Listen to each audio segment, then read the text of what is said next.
une occupation, une mobilisation à Sciences Po Paris, et pas seulement d'ailleurs dans d'autres universités, après un débat, ce qu'on appelait un town hall sur le Proche-Orient et la situation à Gaza. Ça vous fait déjà sourire l'appellation, évidemment qui vient des États-Unis. Jérôme Fourquet, que disent ces blocages pour vous, ces rassemblements d'une partie de la jeunesse? Alors, vous avez raison de souligner que ça ne concerne qu'une minorité de ces étudiants et que tout ça se passe dans certains établissements universitaires. C'est pas toutes les universités. C'est pas un hasard si ce sont plutôt les instituts d'études politiques ou dans un, si je puis dire, mouvement de dépolitisation assez général. Il y a encore quelques endroits où une minorité de la jeunesse s'intéresse à la politique et donc c'était pas anormal que ce soit là que les événements se produisent.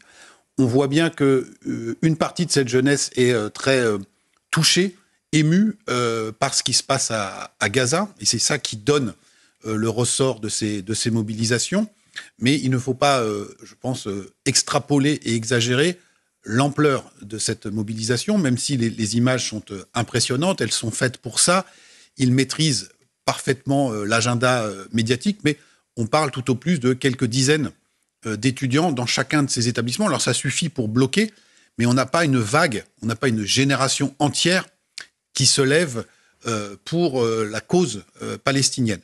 Plus généralement, quand on dézoome un petit peu et qu'on regarde ce qui se passe dans la société française dans son ensemble, on voit que à peu près 70% des Français, quand on les interroge, refusent de prendre position pour l'un ou l'autre des deux camps. Et on a à peu près 30% des Français qui, à parité, se mettent soit plutôt en soutien à Israël ou en soutien à la cause palestinienne. Donc on a deux pôles comme ça qui sont mobilisés, on les voit sur les réseaux sociaux, on les voit dans certaines tribunes dans la presse, mais la grande majorité de la population se tient à l'écart, soit par désintérêt, soit par, j'allais dire, une forme de sagesse historique, en disant que la fameuse position d'équilibre française. La position d'équilibre française, et puis aussi de dire que ce conflit dure depuis le lendemain de la Seconde Guerre mondiale et qu'il est très difficile de donner les bons et les mauvais points. Donc, peut-être une mise